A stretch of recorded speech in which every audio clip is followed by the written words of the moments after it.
Здравствуйте! В этом видео я расскажу, как сделать расчет при вязании крючком. Любое вязание крючком начинается с вязания образца. Никогда не стоит пренебрегать этой частью.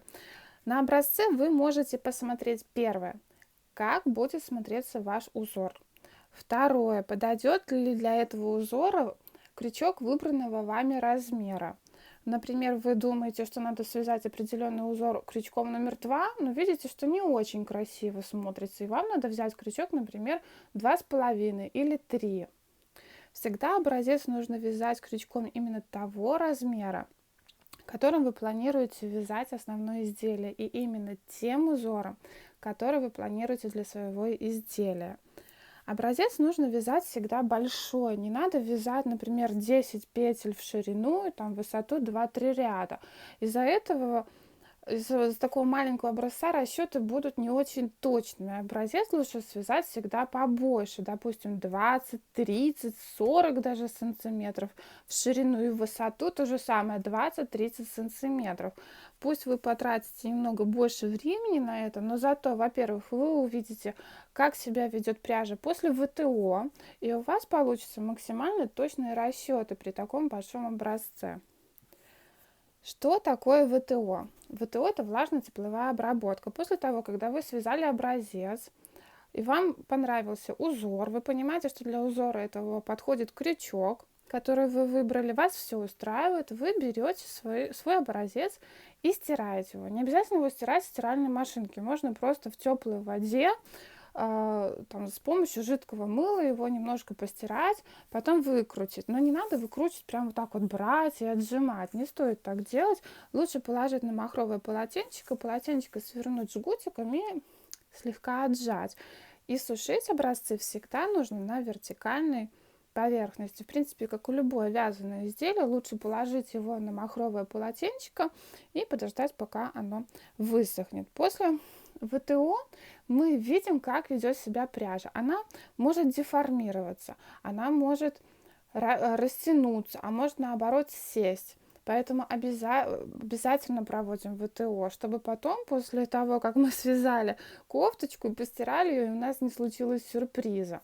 Например, вот этот образец после ВТО повел себя прекрасно. Он не растянулся, практически не деформировался, выглядит отлично. А посмотрите, что случилось вот с этим образцом. Совершенно некрасивый, очень рыхлый, края деформировались. Хотя, когда я связала его, он был плотным, красивым и ровным. Поэтому не пренебрегаем ВТО. Вот представляете, если бы я связала кофточку вот таким узором из этой пряжи, без образца, я бы потом ее постирала, и что бы у меня получилось? Один край длиннее другого, рукав растянутый, как у Пьеро, совершенно не устроил бы меня такой результат, разочаровал. Поэтому всегда проводим ВТО и смотрим, что случается с нашей пряжей после нее. Расчеты я буду показывать на примере вот этого полотна. Он меня прекрасно повел после ВТО. Мне он нравится. И поэтому я приступаю к расчету плотности вязания. Расскажу вам для начала, что этот образец у меня связан 40 петель в ширину. Это значение я обязательно записываю. У меня провязано в образце 40 петель. А в высоту я провязала 10 рядов. Я как бы для этого видео не очень большой образец взяла, но еще раз заострю ваше внимание, что лучше всего связать образец побольше. Так, записываю. 10 рядов.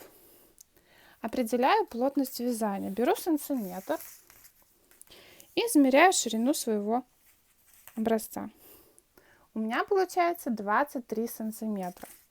То есть в 40 петлях у меня 23 сантиметра. Теперь измеряю высоту своего полотна. В 10 рядах у меня 6 сантиметров. Записываю в 10 рядах 6 сантиметров. Теперь мне нужно определить, сколько петель в одном сантиметре. Для этого я 40 петель делю на 23 сантиметра, вот на это значение. И получаю 1,73 петли в 1 сантиметре. То же самое я считаю, сколько рядов у меня в 1 сантиметре. Я 10 рядов делю на 6 сантиметров. То есть я вот это значение делю вот на это. И получаю 1,66 ряда в 1 сантиметре. Я рассчитала свою плотность вязания. Как мне применить этот расчет? Допустим, если я хочу связать уже изделие побольше. Например, мне надо связать полотно шириной, допустим, 58 сантиметров. Как же мне узнать, сколько мне набрать петель для того, чтобы получить полотно шириной 58 сантиметров? Я беру 58, умножаю на количество петель в 1 сантиметре, вот на это значение, на 1,73. И получаю значение 100 и через запятую 34. Вот это дробное значение лучше всего округлить. Кто-то в большую сторону округляет, кто-то в меньшую. Я всегда округляю в большую. Округляю, получаю 101 петля. То есть для того, чтобы провязать полотно шириной 58 сантиметров, мне надо набрать 101 петлю. Как же мне определить, сколько мне надо провязать в высоту рядов, чтобы получить, не знаю, 30 сантиметров, например. 30 сантиметров я умножаю на 1,66 ряда в 1 сантиметре. На 1,66. И получаю значение 49,8. Округляю, получаю 50 рядов. То есть для того, чтобы получить высоту 30 сантиметров, мне надо провязать 50 рядов.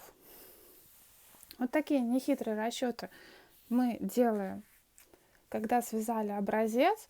Пожалуйста, не пренебрегайте этим. Лучше сесть один раз, посчитать и потом вязать в удовольствие и получить хорошее красивое изделие, чем вязать на глазок, потом распускать, перевязывать еще несколько раз. Лучше один раз изучить эту тему, детально подойти в самом начале к вязанию к этому, и затем у вас все будет получаться и радовать